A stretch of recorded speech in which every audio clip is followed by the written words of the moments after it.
Là, vous avez un linteau dissimulé. Les briques en U que vous avez vu tout à l'heure, les voici.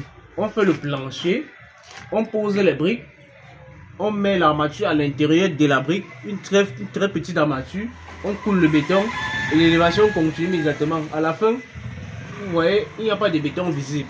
Par contre, pourtant, on a un béton dissimulé à l'intérieur, mais de très petites quantités, contrairement. Pour couler toute la poutre-ci, on a utilisé 3 seaux de béton, 3 seaux de 10 litres de béton. Par contre, si c'était une poutre normale, on devait utiliser minimum 12 seaux de béton. Là, on a le même résultat et le béton n'est pas visible. Donc, construit en brique, il y a la sécurité à construire en brique puisque tout a été pensé pour rendre la brique solide avec des armatures dissimulées à l'intérieur du bâtiment pour rendre l'ensemble solide. Là, vous voyez, voici une maison construite en brique. Pour ceux qui doutent encore, vous pouvez venir, on va vous faire visiter. Vous allez remarquer la température vous-même entre l'extérieur et ici à l'intérieur qu'on a l'impression que le climatiseur est allumé. Oui, pourtant la maison, on va le dire, est encore en pleine construction. Et la différence se fait sentir.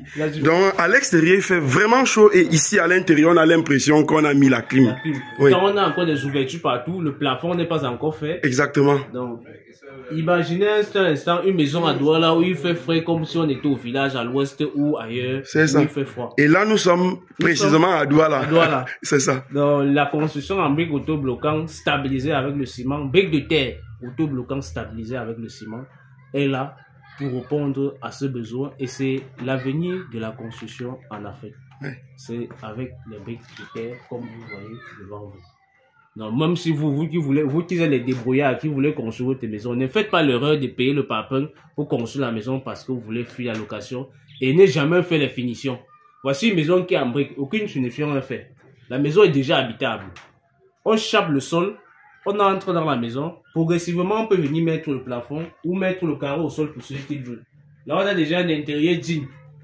Pour quelqu'un qui quitte un appartement moderne en ville pour venir vivre dans sa maison, là, vous avez un intérieur qui est déjà accueillant et spacieux. Et on découvre là que on n'a pas besoin de casser le mur pour passer les, comment vous appelez ça, les gaines des électriciens là.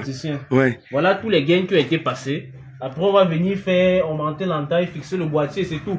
Vous voyez le mur, il n'y a pas d'entaille sur le mur. Pourtant, tout est déjà passé. Voilà les prises qui passent également.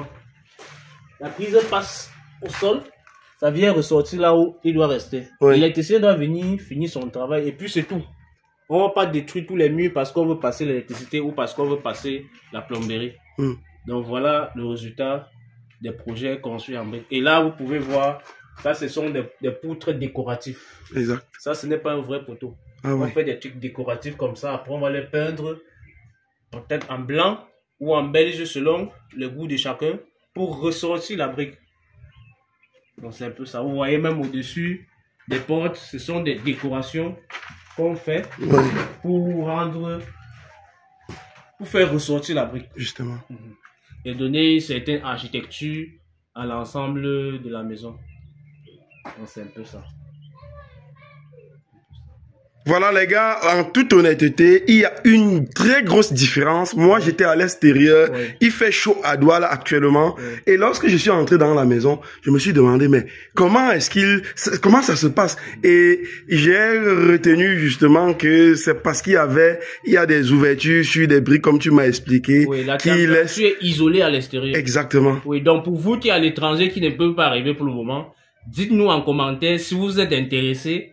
On va revenir dans cette maison en plein midi avec un multimètre numérique, avec un thermomètre numérique. On va mesurer la température qu'on a à l'extérieur et quand on va entrer ici, on va mesurer la température. On va vous dire. Lorsque on va avoir 10 000 commentaires qui nous demandent ces détails-là, on va payer un thermomètre spécialement pour vous. Vous appelez les thermomètres qu'on utilisait au temps de Corona là. C'est ça qu'on va utiliser. Dès qu'on va avoir 10 000 commentaires, on va venir faire ce test-là pour vous prouver que ce que nous on dit c'est vrai. Vous allez vivre ça par vous-même. Voilà, mais magnifique Joseph, c'est impressionnant. C'est impressionnant. Moi, je découvre quelque chose de magnifique. Là, on a l'impression d'être au village, à la cuisine de grand-mère avec toute la fraîcheur. Pourtant, on est en plein centre-ville à Douala. Et il fait très chaud. Il est midi à Douala. C'est ça. Actuellement, il est 12 h. Donc ça, c'est le pic du soleil à Douala. La température la plus chaude, c'est cette heure-ci. Actuellement, il fait très chaud dehors, mais à l'intérieur, on a l'impression d'être à l'ouest.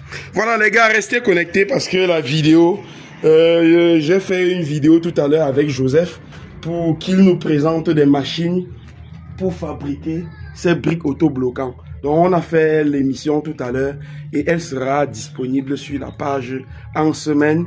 Restez connectés, vous allez voir ce que le gars fait, c'est juste impressionnant, je vous dis bien, impressionnant. Le gars fabrique des machines et probablement même, on ne sait pas demain, il risque d'exporter ses machines en Chine. Hein Joseph, c'est pas ça? Probablement demain, tu vas envoyer tes machines en Chine. Oui. Pour les machines, moi maintenant, quitter au Cameroun. Pour aller en Chine. Les Africains sont au travail. C'est ça. Pour répondre aux besoins des Africains. C'est ça. On n'a plus besoin d'aller en Chine pour quoi que ce soit. Sur place, venez avec vos projets et avec vos exigences, on va personnaliser les machines pour qu'elles répondent à vos besoins. C'est ça. C'est ça. Voilà, merci les gars. Comme je vous ai dit, restez connectés pour suivre l'interview que j'ai fait avec Joseph tout à l'heure dans son atelier. Il fabrique des choses de dingue. À très bientôt.